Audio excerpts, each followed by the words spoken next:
when I started music school in September, last September, I didn't realize that I would fail my midterm technical exam. And it was definitely not on my bingo card. And I was so surprised about it because I failed not because I wasn't focused enough or I wasn't practicing enough. Actually, the opposite. I overworked myself. I did not listen to my needs. And so when I got into the practice, or when I got into the exam, even though I felt ready, it just fell apart. And that was a few months ago. I have taken time to process. I have a resit in about a month. And honestly, I see this situation as an opportunity to grow and an opportunity to work through this and take this second chance. So today I want to sit down and chat with you about some key takeaways I have from this entire process, because I think not enough musicians talk about their fails. And this is a big fail. And I want to chat with you about it. I recently posted a reel on Instagram. I think I'm going to post it on TikTok and YouTube. And also, by the way, if you want to like see my Instagram and my TikTok, I will put it in the links down below in the description, and my YouTube, unless you're on YouTube. Anyway, that's on the links. Anyway, so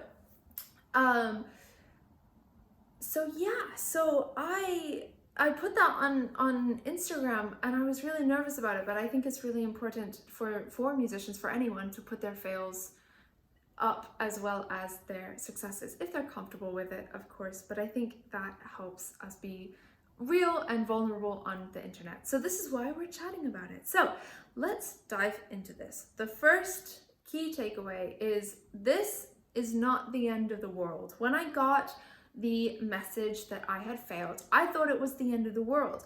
I got a migraine. I got a sad, stress-induced migraine that night. And honestly, I just thought it was all going to pot. I was like, this is it. This is what the heck? But the thing about it is it's not it. It's not the end of the world. And what I needed to do was to be gentle and kind to myself. And that's exactly what I did. And I think in times of struggle, in times of failure, our way forward, our best way forward, is empathy with ourselves. And so I think that that's something that is really important, and that I did, and I'm really grateful I did, because kindness was the way through with this. But it isn't the end of the world, and I think if I thought of it as the end of the world, and I continue to think of it as the end of the world even after I had been processing it, then that doesn't really show resilience. You know what I mean? Like one exam, I'm gonna have so many exams during my conservatoire career, or conservatoire, time. I'm gonna have so many exams, and if I fail the first one, I'm like, well, that's it. Then it's not gonna be good for me. So I'm really excited about my reset, honestly, and I think that that's a big important point. This is not the end of the world. So whatever you're going through, whether it is musical wise or music related or not, even if it feels like the end of the world, it's not the end of the world. It's not. And the best way forward, I think, is like empathy towards ourselves and kindness. Now, talking about empathy and kindness, the second point is the idea, the second 2 points is we're talking about actually what went wrong. What happened in our practice? Like, what went wrong? And I think the first thing that went wrong for me was I didn't take care of me. This is the second point. I didn't take care of me. I didn't take the time to focus on my playing because I enjoyed it. I just focused on playing, like, not to fail. And so because of that, I didn't give myself any time, any free time. I honestly didn't. I focused on quantity over quality. I just put the hours of practice in, but was I actually doing practice well? Maybe not, because I hadn't focused on me. So inside, I was stressed, I was overwhelmed, I was struggling. I was actually really struggling mentally, and I didn't really reach out to anyone because I was too busy practicing. That's not any way to move forward at all, and that's part of the reason why I failed. Now, what I'm doing differently now, and what I encourage you to do as well, is listening to myself, taking care of myself. Something that I do, and this is something that I do that I really like now, is that I meditate every morning. I meditate every morning for about 5 minutes. And what I do is I focus on any like sensations I have, because I feel like stress can show up and you can feel stress, right? You feel stressed, you feel sad, you feel happy. Where do you feel stressed? I often feel stressed in my chest or my stomach. And just feeling those emotions, being like, okay, today I'm feeling a little stressed, and that's okay. And honoring that and understanding that, rather than not listening to that and just diving into work to escape it. And I think sitting with my feelings is something that has been really helpful for me to work through this section, right? Taking care of me. And I think taking care of me is not just like, I feel like when we think of self-care, we think of like, baths and I don't know, buying things and all of these things. But I think self-care is also just checking in with yourself every morning, being like, how do I really feel? And what can I do to kind of make me feel a bit better if I don't feel the best? And honoring that and understanding that.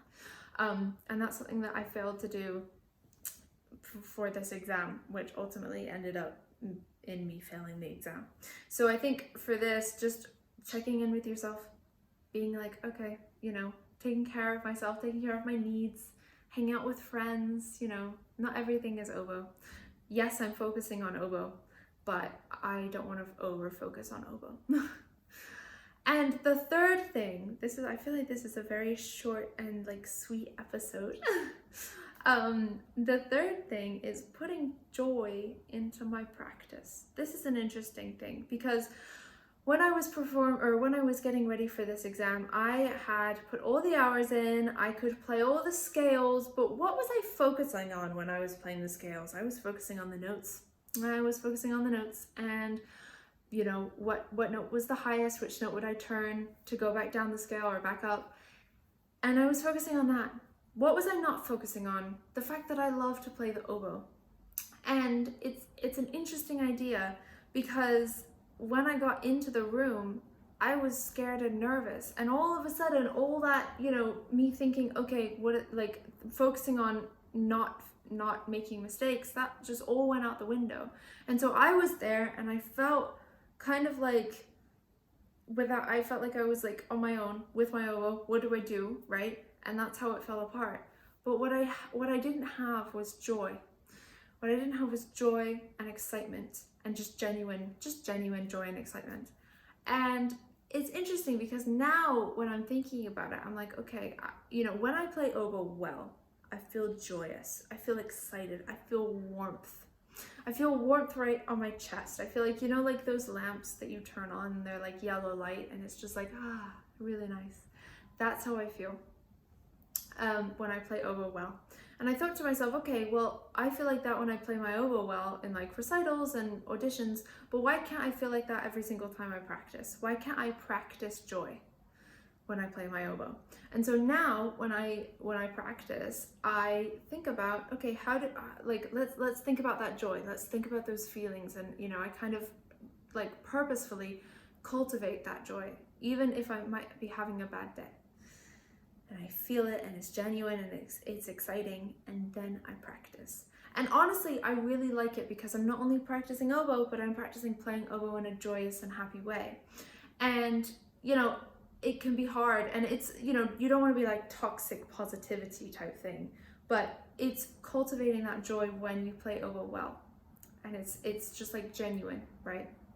And I feel like it's interesting, because when I do that, I often feel quite tired after. I'm like, oh my gosh, that was a big practice session, and I feel like I need to take more breaks. But the thing about it is, when I am practicing, I am feeling joyous, I am feeling excited, and I get better at the oboe. You know what I mean? I feel better, and I play better. And so that's fine if I need to take the breaks, because I am, when I practice, it is solid, it is focused, and it is joyous. And it's interesting because, it's not just about joy. It's not just about, oh my gosh, I love the oboe, woohoo! It's not that. It's more deep, because when I feel that way, I play better. And it's interesting, because I realized this. I recently recorded a birthday message for a friend, because when my friends have birthdays, I like to record myself playing the oboe, playing Happy Birthday and send it to them. And it's interesting because I did 2 takes of this Happy Birthday song. And the first one, I started out with joy, and the first 2 like happy birthdays were like full of joy.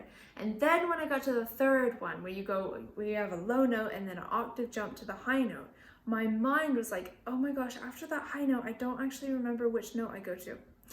And as soon as my mind had that thought, I went out of tune. That octave jump was out of tune. And it's interesting because I know that I thought that and I was out of tune.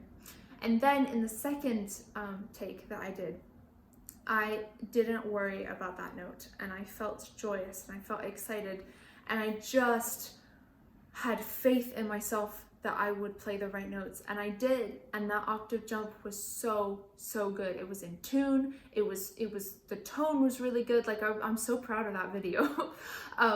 And that's the difference, you know, putting that joy into practice. It comes out of your instrument differently.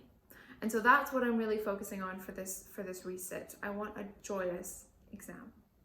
Now, kind of moving into that, and moving into like the idea of joy and practice, I think a great way to practice effectively and efficiently is to have a practice journal.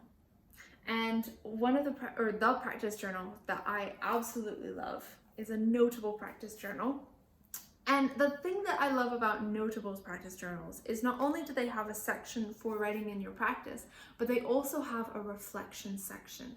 And with the reflection section, you can write how much joy did you feel? Did you feel joy? When did you feel joy? You know, did you notice that when you didn't cultivate that feeling, that maybe you didn't play as well? What did you struggle with? What could you work on this better? All of these things, right? And you can, like, that reflection section I think is so important to get better in the next few days, or, you know, in the future, or even the next day. So this notebook, this journal has really helped me in my working towards my resit. And I knew, as soon as I knew that it was working, I knew that I had to give you a code, and I knew that I had to tell you about it. So the code is Eleanor15 for 15% off your journal. Use code, it's spelled ELEANOR15 for 15% off your journal. And let's get practicing. Let's focus on quality over quantity and joy. And we can jot that down in the Notable practice journal. Honestly, it's really helpful. All right. You know that I don't recommend anything that I don't absolutely love. That code is an affiliate code, which means I do receive a commission at no extra cost to you. Okay, let's do a recap. Number 1, this is not the end of the world. I am okay. And the best way to work through this is empathy towards oneself. The next thing is taking care of me, focusing on my needs rather than just practice. And the last thing is putting joy into practice. Why are we playing our instruments if it's not because we love them? You know what I mean? So there you go. All right, that is about it for this episode. Thank you so much for hanging out with me. I'm so excited about my resit. Yeah, I'm a bit nervous, not gonna lie, but I mean, we're always nervous for everything. You know, it's all right. But I can't wait to take you along this journey. I am going to document it on my social medias, and I can also talk a little bit about it on the podcast as well. But if you want to follow me on my social medias, they will be in the description below or the show notes. And yeah, if you enjoyed this episode, please do show the love, subscribe, like, comment, follow, all the things. And I will see you in the next episode. All right, take care. Bye-bye.